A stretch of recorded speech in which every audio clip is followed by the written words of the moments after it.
Father Michael had officiated hundreds of weddings, but something about the nervous groom's faint tan line on his ring finger told him this perfect ceremony was about to reveal a devastating secret that would shatter two families' lives forever.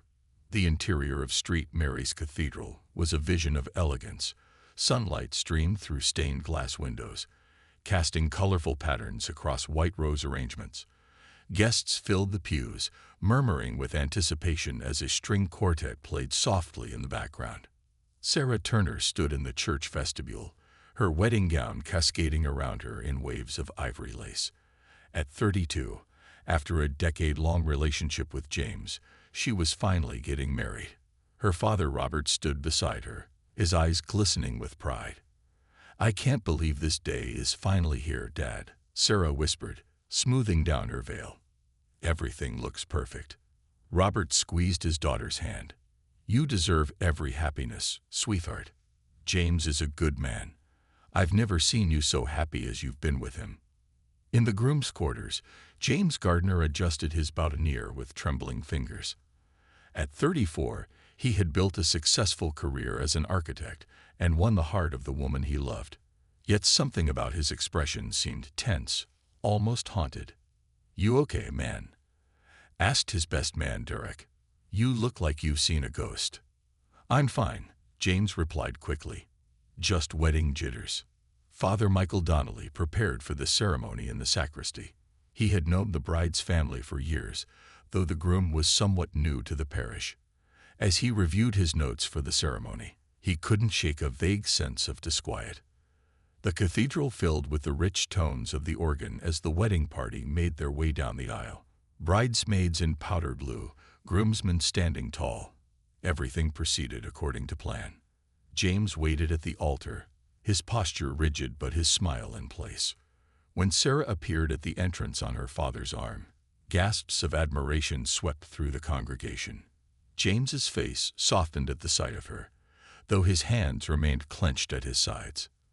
Father Michael began the ceremony with warm words about love and commitment.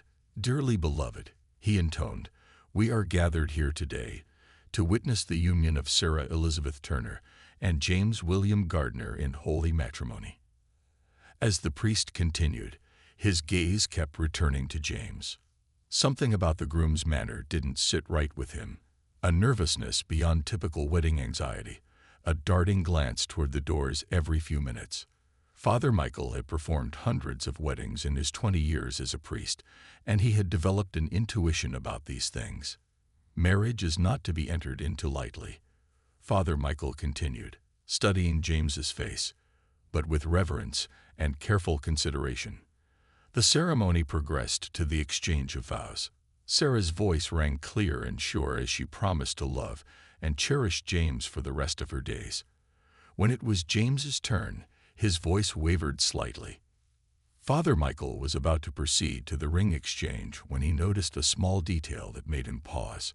James had removed his left glove for the ring ceremony, and there on his ring finger was a faint tan line, as if he already wore a wedding band regularly. "Before we continue," Father Michael said abruptly, "I must remind everyone that marriage is a solemn covenant. Is there anyone present who knows of any reason why this couple should not be joined in matrimony? Speak now or forever hold your peace." A hush fell over the church. Sarah looked at Father Michael in confusion, then at James, whose face had drained of color. "James," Father Michael said quietly, "may I speak with you for a moment?" Murmurs rippled through the congregation as the priest led the groom to a corner near the altar. Sarah stood frozen, her bouquet clutched tightly in her hands. "Is there something you need to tell me, son?" Father Michael asked, his voice low but firm. "Something about your current marital status, perhaps?" James's eyes widened in panic. "I don't know what you're talking about," he whispered back. "The ring mark on your finger suggests otherwise," the priest replied. The cathedral doors suddenly burst open. A woman in her early 30s strode down the aisle, her face set with determination. Behind her followed two children, a boy and a girl, no older than 7 or 8. "James Gardner," the woman called out, her voice echoing through the vaulted ceiling. "Or should I say, James Peterson. The woman who had burst through the cathedral doors moved with purpose down the central aisle, her heels clicking rhythmically against the marble floor. The sound echoed through the sacred space, each step like the ticking of a countdown that was rapidly approaching zero. The congregation, still frozen in the awkward silence that had followed Father Michael's unexpected pause of the ceremony, now turned as one to observe this new development. The woman's face was set with grim determination, her jaw clenched and her eyes locked on the man standing at the altar. Behind her trailed two children, a boy of about 7 with James's unmistakable jawline, and a girl perhaps a year younger with his distinctive hazel eyes. "James Gardner," she called out, her voice clear and strong, bouncing off the vaulted ceiling and stained glass windows. The acoustics of the cathedral, designed to carry hymns of praise, now perfectly amplified her accusation. Or should I say, James Peterson? There was no hesitation in her stride, no moment of doubt as she approached the altar area. In her hand, she clutched what appeared to be a legal document, holding it aloft like evidence at a trial. The sunlight streaming through the windows caught the gold band on her left ring finger, causing it to glint accusingly. James stood paralyzed, his complexion ashen beneath his tan.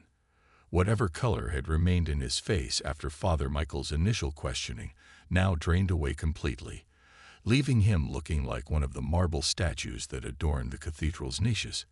His mouth opened and closed, but no sound emerged. The perfectly tailored tuxedo that had made him look so handsome moments before now seemed to hang awkwardly on his frame, as if he had suddenly shrunk within it. "I'm Emily Peterson," the woman announced, her voice carrying to every corner of the hushed cathedral.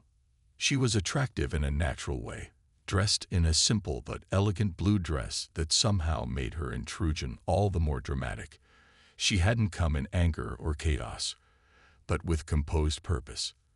"And this man is my husband. We've been married for 9 years, and these are our children, Ethan and Olivia." The children clung to their mother's sides, clearly uncomfortable with the hundreds of eyes now fixed upon them. The boy, Ethan, looked around with wide, curious eyes, while his sister partially hid behind her mother's skirt, peeking out occasionally with a mixture of fear and fascination. The cathedral erupted in gasps and exclamations, the collective shock manifesting as a wave of sound that washed over the wedding party. Several older guests clutched at their chests or reached for their spouses' hands. In the front pew, James's mother let out an audible moan before burying her face in her hands.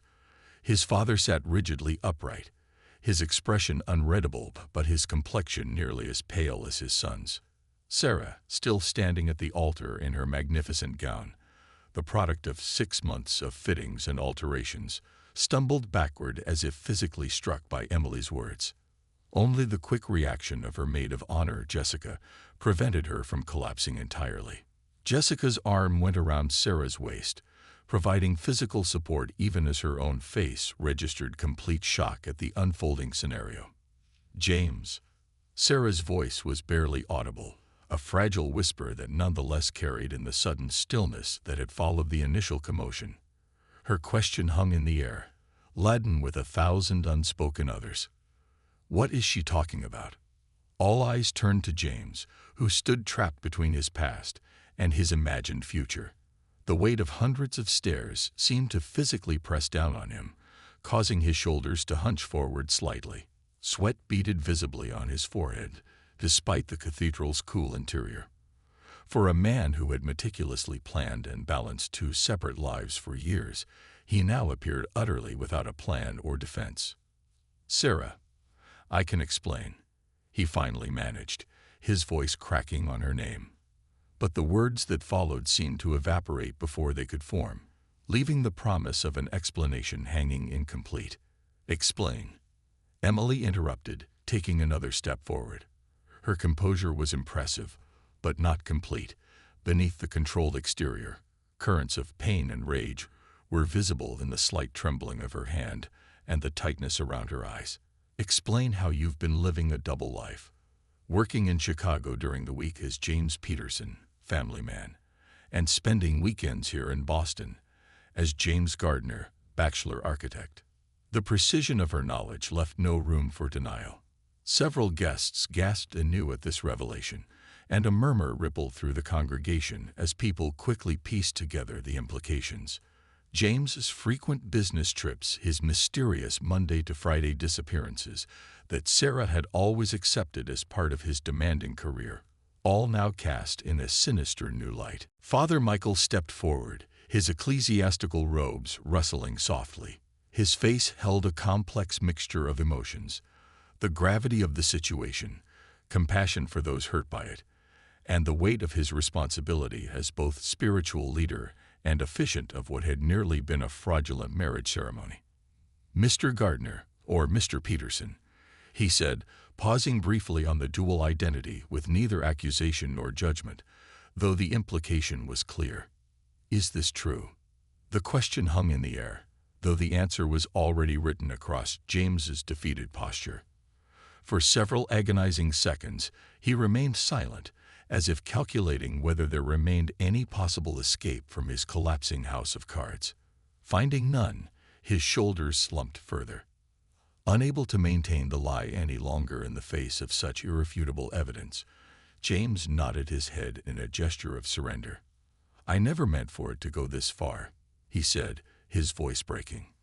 The words emerged hollow and insufficient, the standard defense of every person caught in a deception of their own making. "I was going to end things with Emily years ago, but then the kids came along, and I couldn't." "Couldn't what?" Sarah cried, finding her voice at last. It emerged raw and wounded, slicing through his explanation like a blade. She pulled away from Jessica's supportive arm, stepping toward James with newfound strength born of anger.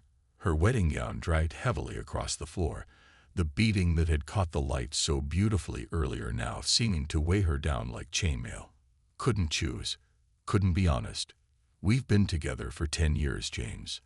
The timeline hung in the air, a damning piece of evidence that several guests immediately seized upon, doing the mental mathematics of overlapping relationships. 9 of which he was married to me, Emily added, the bitterness in her voice unmistakable despite her continued composure. She shifted her weight slightly, allowing her daughter to press more closely against her side as the girl grew increasingly uncomfortable with the tension filling the cathedral. "I only found out about you last month when I hired a private investigator. James told me he was working on a long-term project in Boston. I had no idea he had built an entire separate life." Emily's revelation struck Sarah like a physical blow, causing her to step back involuntarily. The investigator, the discovery, they were recent developments. This wasn't a confrontation between two knowing rivals. It was the meeting of two victims. The congregation watched in stunned silence as the drama continued to unfold at the altar. The string quartet, uncertain of protocol in such an unprecedented situation, had long since stopped playing. The only sounds in the vast cathedral were the occasional cough or whisper from the guests, and the soft crying of several people affected by the emotional intensity of the scene. Robert Turner, who had given his daughter away mere minutes ago, moved from his position in the front pew to stand protectively at Sarah's side. His face was flushed with anger, his hands clenched into fists at his sides. The joy and pride that had illuminated his features earlier had been replaced by a father's rage at seeing his daughter so publicly humiliated and deeply wounded. Meanwhile, James's parents remained seated, but their body language spoke volumes. Unlike most of the congregation, they did not appear shocked so much as ashamed, their eyes downcast, and their postures slumped in a manner eerily similar to their sons. Sarah, with an intuition sharpened by emotional adrenaline, caught this subtle difference. "You knew?" she asked, her voice rising as she turned to address James's parents directly. The accusation hung in the air, another bombshell in an already explosive situation. "You knew he was already married?" A painful silence followed her question, broken only when James's mother finally looked up, her face streaked with tears. She couldn't meet Sarah's gaze directly, instead focusing on some middle distance between them. "We thought he had divorced Emily years ago," she said, her voice barely above a whisper. The admission hung in the air, clearly incomplete. After a moment's hesitation, she continued, "When he told us last week that wasn't the case, we didn't know what to do." This final revelation sent another shockwave through the congregation. The betrayal ran deeper than anyone had imagined. James had confessed to his parents days before the wedding, and yet they had said nothing, had allowed preparations to continue, had watched Sarah walk down the aisle toward their son, knowing what awaited her was built on deception. "A week?" Sarah repeated, her voice hollow with disbelief. "You've known for a week." James's father finally spoke, his voice gruff with a complex mixture of emotions. "We told him to come clean, to call it off. He promised he would handle it." "Handle it?" Emily scoffed. "The way he's been handling his double life for nearly a decade." The children, who had been remarkably quiet throughout the confrontation, now showed signs of distress. The girl, Olivia, had begun to cry silently, tears tracking down her cheeks as she pressed her face against her mother's side. The boy, Ethan, looked confused and increasingly upset, his eyes darting between his father, now a stranger in formal attire standing before an altar, and his clearly distressed mother. James noticed his children's reaction, and for the first time, genuine emotion broke through his shocked paralysis. "Ethan, Olivia," he said softly, taking a half-step toward them before stopping himself, aware that he had no right to offer comfort in a situation entirely of his making. Father Michael, sensing that the situation was spiraling into territory potentially traumatic for the children, stepped forward again. His presence commanded attention, a reminder of the sacred space in which this personal tragedy was unfolding. "Perhaps," he suggested gently, "we should continue this discussion somewhere more private. For the sake of the children, if nothing else." Emily glanced down at her children, seeming to fully realize for the first time the impact the public confrontation might be having on them. She nodded almost imperceptibly, though her posture remained rigid with unresolved anger and pain. Sarah, however, wasn't finished. The shock of betrayal had given way to a cold fury that demanded answers before any retreat could be considered. "How could you do this?" she asked James, her voice somehow both fragile and powerful. "All those years, were any of them real? Was anything you ever told me true?" James looked at her, his face a mask of misery and self-loathing. "I love you, Sarah. That wasn't a lie. I couldn't find a way out of what I'd started. Every year that passed made it harder to tell the truth." "The truth," Sarah repeated, the word bitter on her tongue. "Which is what, exactly?" "That I was the other woman without knowing it. That our entire relationship was built on lies. That I've wasted a decade of my life on someone who doesn't actually exist." The brutal accuracy of her assessment hung in the air, unanswerable. James had no defense to offer, no explanation that could possibly mitigate what he had done. Father Michael's voice cut through the tension hanging in the cathedral like a fog. "I think it's clear that this ceremony cannot continue," he said, his tone gentle but firm. "I suggest we allow these families some privacy to deal with this situation." He made a subtle gesture toward the side chapel, offering a sanctuary away from the hundreds of pairs of eyes still fixed on the unfolding drama. The guests remained frozen for a moment, as if waiting for someone to declare the whole thing an elaborate prank. Then reality seemed to settle over the congregation like a heavy blanket. A low murmur began as people turned to their neighbors, whispered theories already forming. Father Michael nodded to the ushers, who understood the unspoken instruction, and began quietly directing guests toward the exits. "Ladies and gentlemen," one of the ushers announced, his voice strained with the effort of sounding normal, "the Turner and Gardner families would appreciate your understanding as they address this unexpected development. Please proceed to the garden reception area, where refreshments will be served while they confer." The exodus began slowly, reluctantly. Many guests glanced back repeatedly, torn between respect for privacy and an undeniable human fascination with the spectacular collapse of what should have been a joyous occasion.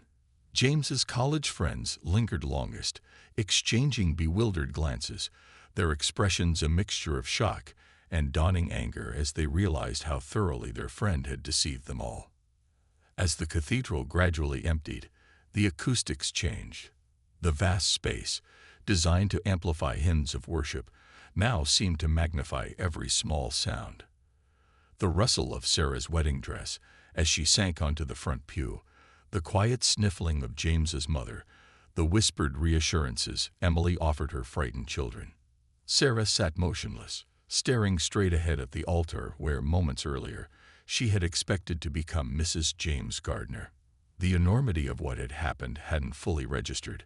Her mind kept circling back to small details as if trying to avoid the larger, more painful truth. The wedding programs with their elegant script, the custom vows she had spent weeks perfecting, the honeymoon tickets to Bali tucked into her father's jacket pocket, all now artifacts of a future that would never exist. Her bridesmaids hovered uncertainly nearby, their powder blue dresses now seeming inappropriately festive.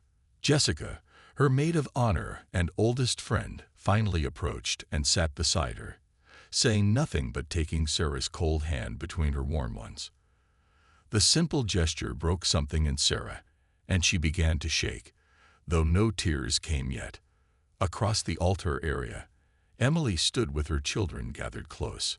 Unlike Sarah, who had been blindsided completely, Emily had had weeks to process her husband's betrayal since the private investigator had delivered his findings.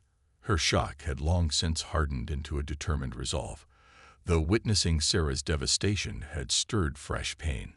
The two women, both victims of the same man's deception, were linked now by a bizarre shared trauma. James remained where the confrontation had left him, isolated in the center of the altar area. None of his groomsmen stood with him. They had retreated to a corner, their expressions conveying their own sense of betrayal. Even Derek, his best man and friend since childhood, couldn't meet his eyes. James looked smaller somehow, diminished by the revelation of his true character. Father Michael approached Sarah first, kneeling despite his formal vestments to meet her at eye level. "My child," he said softly, "I am so deeply sorry. Had I known earlier—" He trailed off, aware that no words could possibly offer comfort proportionate to her pain. Robert Turner stood behind his daughter, his hand resting protectively on her shoulder. The anger that had initially flared in his eyes had settled into something more controlled, but no less intense. "Thank you, Father," he said, his voice tight, "for preventing what would have been." He couldn't finish the thought. "A fraud," Sarah completed for him, speaking for the first time since collapsing onto the pew. What would have been a fraudulent marriage? Her voice was surprisingly steady, though devoid of any emotional inflection. She looked up, her gaze moving past Father Michael to where Emily stood with her children. After a moment's hesitation, Sarah rose, gently disengaging from Jessica's grip. "Would you excuse me for a moment?" she asked, though she was already moving before anyone could respond. Sarah crossed the space between them with deliberate steps, her wedding gown whispering against the marble floor. Emily tensed slightly as she approached, instinctively drawing her children closer. The boy, Ethan, looked up at Sarah with undisguised curiosity, while his sister remained partially hidden behind her mother's skirt. For a long moment, the two women regarded each other in silence.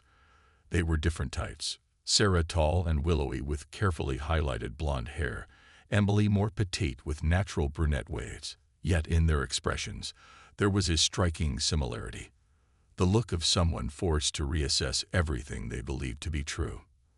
"I'm so sorry," Emily said finally, breaking the tense silence. "I debated whether to come today, whether to confront him privately instead. But I couldn't let you enter a fraudulent marriage. No one deserves that." Her voice caught slightly on the last words. Sarah looked at her, tear streaks marking her cheeks, but her composure somehow intact. "No," she replied softly. "You did the right thing. Thank you for having the courage I wish someone had shown me years ago." She glanced down at the children, who were watching the exchange with wide, uncertain eyes. "They're beautiful," she added, her voice breaking slightly. Emily nodded, a complicated emotion crossing her face. Gratitude for the kindness, perhaps, or sympathy for the woman who had unknowingly become entwined in her family's drama. "This isn't how anyone should discover the truth," she said. "No," Sarah agreed, "but better today than tomorrow." The simple statement contained volumes.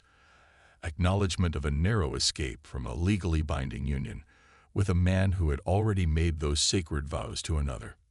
Across the cathedral, James watched the interaction between the two women with visible dread. Whatever he had imagined might happen when his deception was eventually discovered, and surely he must have known, on some level, that it would be. The sight of his wife and his fiancée in quiet conversation was clearly beyond his worst fears. He started toward them, perhaps hoping to explain or defend himself, but was intercepted by Robert Turner. Sarah's father didn't raise his voice or make any threatening gesture. He simply placed himself in James's path, his expression conveying all that needed to be said. "You will not approach my daughter again." James halted, then deflated visibly. He turned instead toward his parents, perhaps seeking some remnant of support, but they too had drawn a line. His mother couldn't look at him directly, her gaze fixed on some middle distance, as tears tracked silently down her face. His father's expression was harder, a mixture of disappointment and anger that left no room for comfort. Standing alone by the altar, abandoned by everyone except Father Michael, who regarded him with a mixture of disappointment and concern, James finally seemed to grasp the magnitude of what he had done, not just the pain he had caused today, but the years of deception that had led to this moment.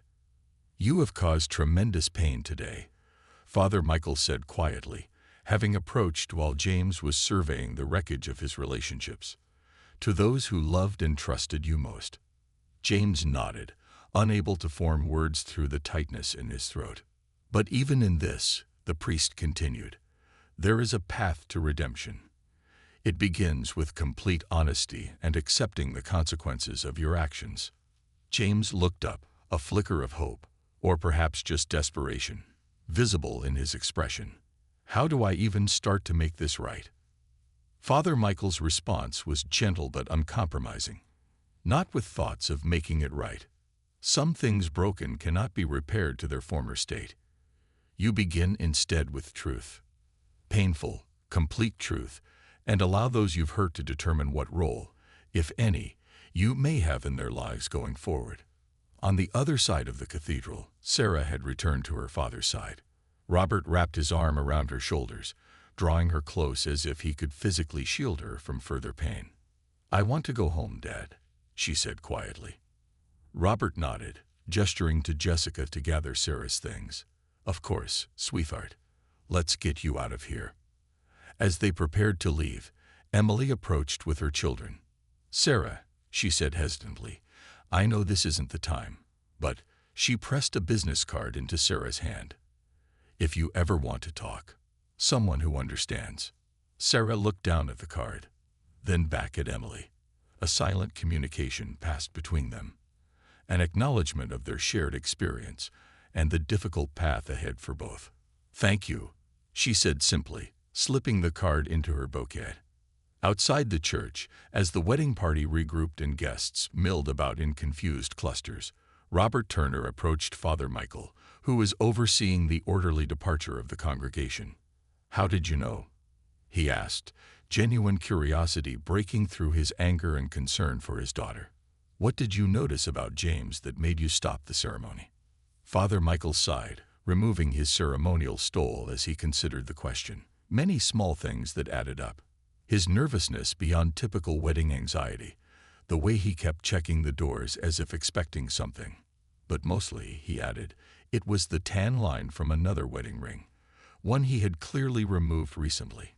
"In my experience, Mr. Turner, the truth has a way of making itself known, especially in sacred spaces." Robert shook the priest's hand with genuine gratitude. "Thank you for saving my daughter from..." He trailed off, the full implication still too overwhelming to articulate. "She will need time to heal," Father Michael said gently, "and support from those who truly love her." Robert nodded, glancing back at Sarah, who was being helped into a car by her bridesmaids. She'll have it. She's stronger than she knows. As the cathedral emptied, the organist quietly packed away the celebratory music that would not be played that day. The flowers, arranged so carefully to celebrate a union, now stood as mute witnesses to its dissolution. The afternoon sun continued to stream through the stained glass windows, casting colorful patterns that no one remained to appreciate. Emily and her children departed through a side door, avoiding the clusters of gossiping guests. James was escorted to a separate exit by his father, a wordless, tense departure that suggested the difficult conversations yet to come within that family. His mother followed a few steps behind, her earlier composure now completely abandoned as she wept openly. What had begun as a wedding had transformed into something else entirely. An ending, yes, but also for Sarah and Emily, the painful beginning of a more honest chapter in their lives.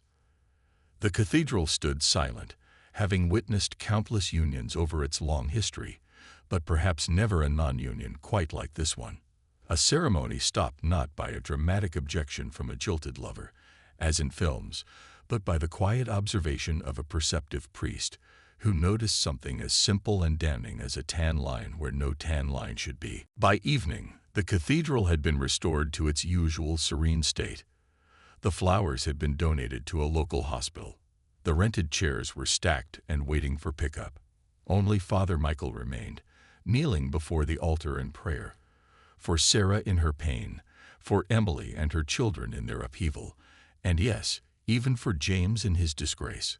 For in the aftermath of deception finally revealed, all would need guidance to find their way forward into truth.